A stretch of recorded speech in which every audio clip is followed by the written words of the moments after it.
Hey guys, it's Jan, Not a Real Farm. So we are back, guys. It is Friday afternoon. I'm finally home. It's been a long week, and I just wanted to sort of show you how the greenhouse is doing now that the heat has really kicked up in here. Things are really starting to grow. And now that the temperature has really gotten away from us in here, it's probably, I'm going to say, in the 90s if I shut the fan off. So we're going to make the video a little quick because, oh my gosh, it's so warm in here. But you can just see, look at all the roses since our last video. All the way around now the trellis. And it's blooming all the way up. It smells amazing. And there's still a ton of new blossoms that are coming out. Look at that. Amazing. And the other side is the same as well. So what they've done is essentially they've fanned out. And they seem to be pretty happy in here in the grow bed. So we're going to leave them in here and we're going to see just how far up we can get these roses. I'm hoping, it looks like they may almost make it to the top and might even touch this year. We'll see. But it's amazing. So let's take a quick peek around the greenhouse and see what else is growing. Here is the progress of one of the grapes.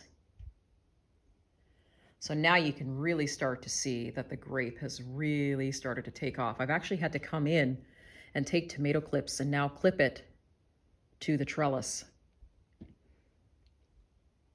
So it's getting pretty tall. Let's go around and see how many clusters we have. All right, let's take a look here. So let's see what we can see.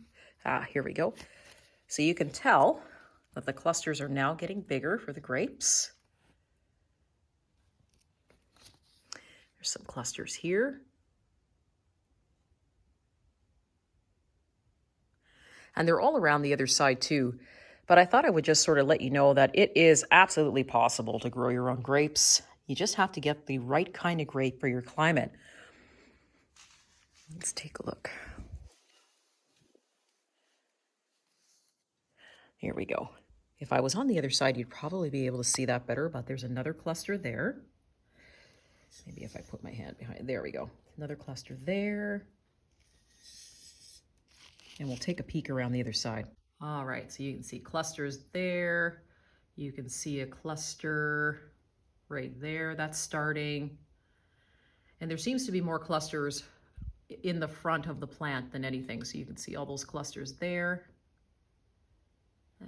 Let's see what else. Oh, and there's one right there. And one right there. So down below here, the plant is actually, let me just back out, it's beginning to almost take off on the bottom a little bit too much. So I'm going to cut this sucker off and I'm actually going to use a rooting hormone and I'm going to reroot this sucker that's on this plant.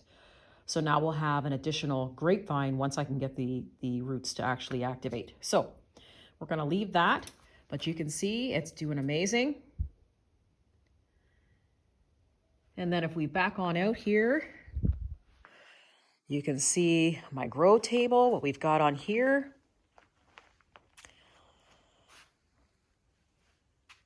We've got tomatoes and cucumbers and beans and peppers. All of the pepper seeds that I saved this year all took, every single one of them.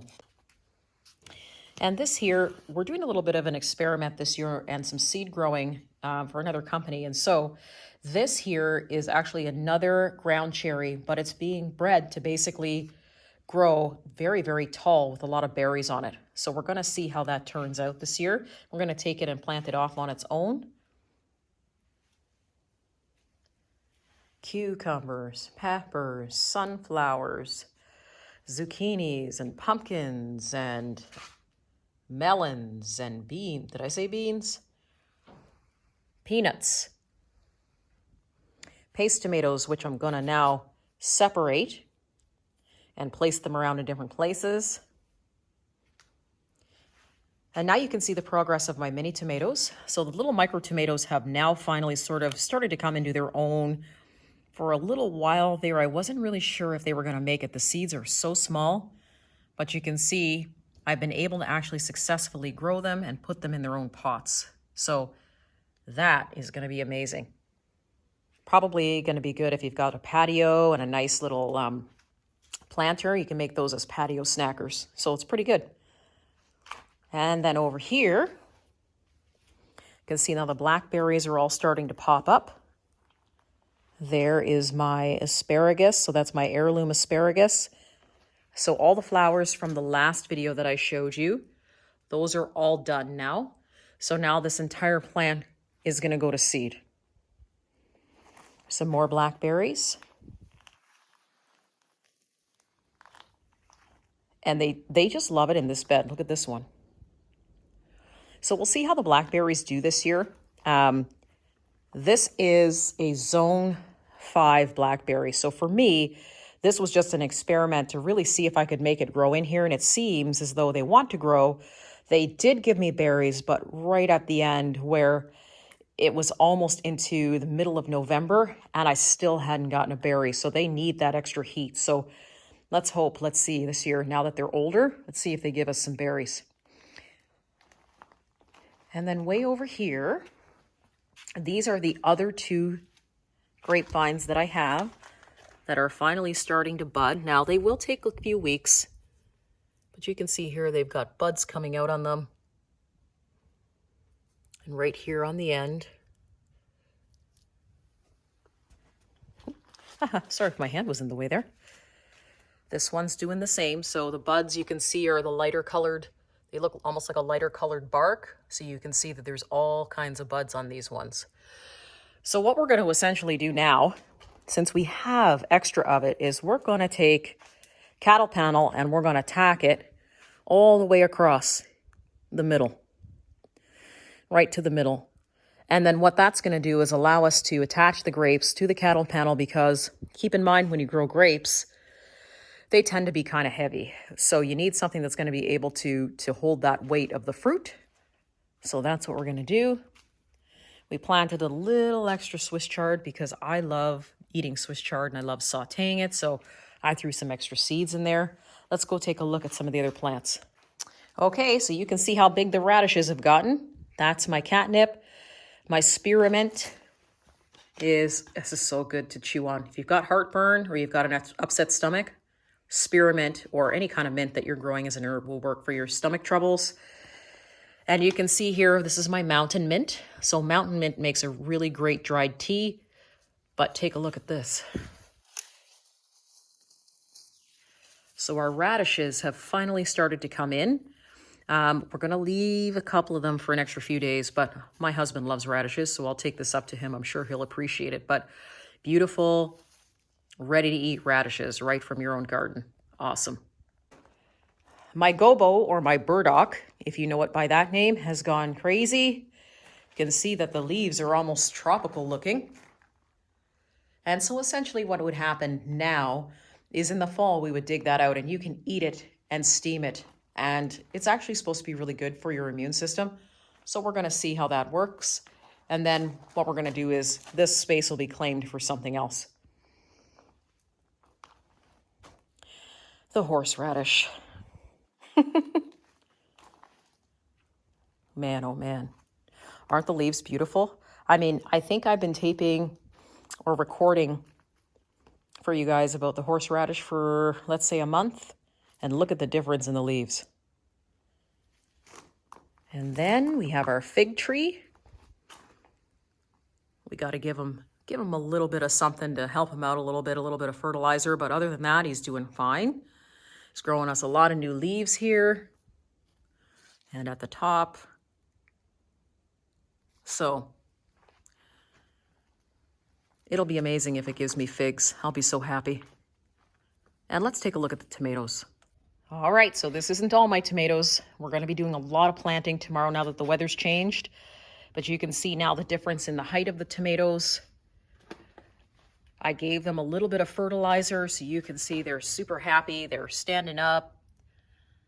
No yellowing of the leaves.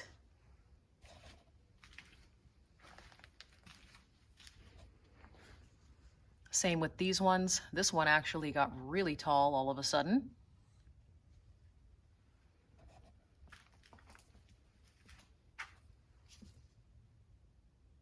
Telling you, having a greenhouse, it can really extend your season. I'm really happy that we ended up.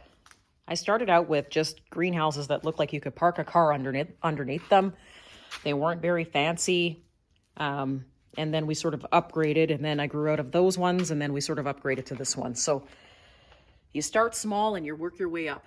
And if small is good enough for you, then that's good.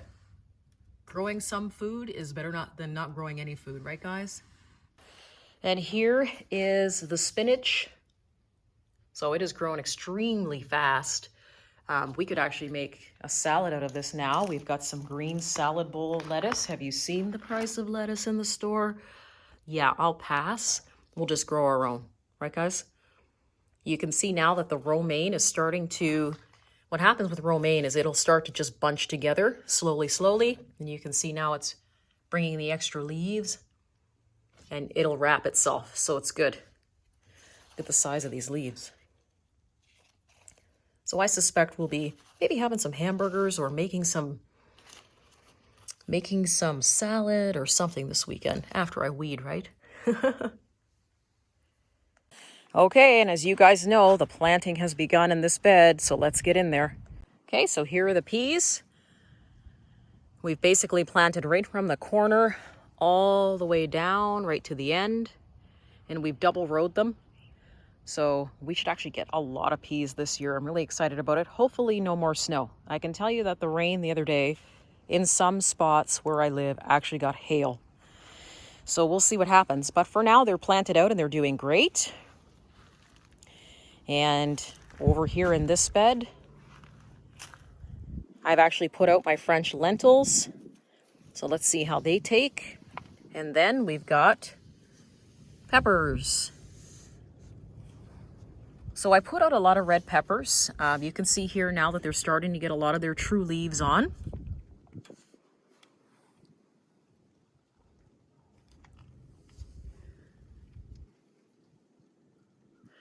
I think I planted about 20 of them. So we'll see what happens. Oh yes. I planted my oats here in a self-watering container so they can just do their own thing. And we'll see if we get some oats. They at first weren't really happy with how chilly everything was, but now you can see here they've sprung back to life. So let's see how they do. Here's the haskaps. So the haskap berries are going to be probably on these sooner than later. I'm going to say probably the end of June, beginning of July. You can see that they're really happy. These are the ones, like I said, that are needing to join the other ones out in the field, but I didn't get them there fast enough. So we're going to leave them here for one more season. You can see here how big everything is getting. So something devastating happened the other day. This poor apple tree was planted over there by the fence. And it was starting out great. All the leaves were coming out on it. It was already starting to send out some great leaves like the other one inside the greenhouse. And then one morning I came out and it was turned sideways, but not necessarily out of the dirt. So something actually, look at that. Look at the damage. It chewed the entire root ball off of my apple tree and then left it. I don't even know what would do that because it was still actually planted in the ground and looked like it was fine. The only thing is it was tilted. What do you guys think? Rabbits? So unfortunately, this apple tree is toast. This was funny. This is why you always need to label your garden bed, because if you don't, you will forget. So I went to go plant my potatoes, which I haven't done that yet in this particular bed. So I had some old spinach that decided it seeded and it wanted to come back. So that's okay. I'm okay with that because eventually I'm just going to clear this bed out. But I thought, ooh, I have a whole bed now that I can plant my potatoes. No. Look what decided that it wanted to come up. Garlic, and more garlic. And it's funny because I planted the bulbs almost 2 years ago. I forgot about them. I've planted other things in this bed. And all of a sudden this year, I have all this garlic coming up. So I remembered what garlic I actually planted in here, and it's called a mateki garlic, and so very spicy garlic. So it looks like I have to leave this half as garlic, and oh boy, we'll eat some, save some, and replant, but no potatoes in this side of the bed this year. So I thought I'd just give you a quick walkthrough today, guys, just to let you know that we are beginning to garden again. It's the weekend. You can see I've got my coffee chair here. I'll be having some coffee in the morning, sitting next to my coffee plants. And we'll be sharing some gardening videos with you, but just thought I'd give you an update since we haven't done a video for a couple of days and to show you that everything is growing amazing inside the greenhouse. Thanks so much for joining me today, guys. If you have any questions, pop them below, subscribe, or see you soon.